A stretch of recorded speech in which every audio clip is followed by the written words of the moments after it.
A first glance would make them appear near opposites.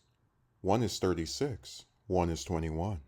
One is a mother of two children, the other an unwilling, childless man. One is widowed, the other never having been married, but they have a shared love of reading, brown hair, and brown eyes, and ultimately dissatisfaction at what the future lies.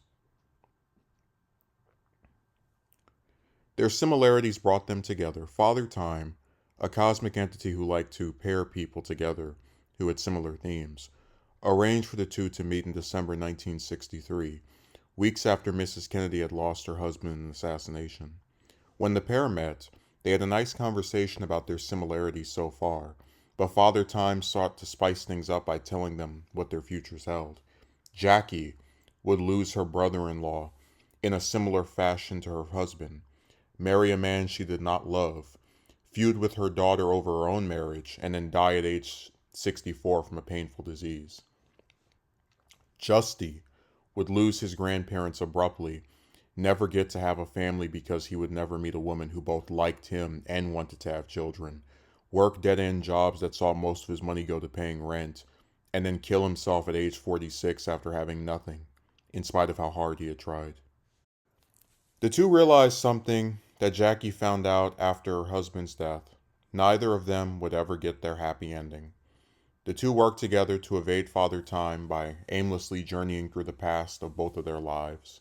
These shifts in time seamlessly placed them in a spot or the other. Jackie would become Justie, and Justie would become Jackie.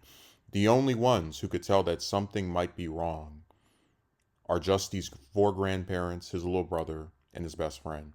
Jackie's children may sense something wrong, but even her own mother and sister, who she was never as close to as her departed father and grandfather, cannot tell the difference.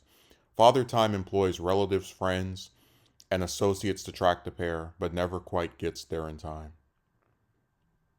Jackie enjoys being a student again, having a little brother and grandparents that love spending time with her, and modern technology like computers and smartphones.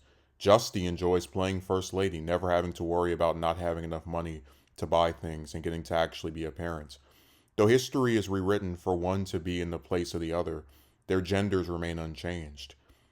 Anytime someone objects to Justie wearing lipstick or pumps or a dress, he hears her voice in the back of his head. It doesn't matter. It doesn't matter. If we can't have what we want, then why should we give them what they want?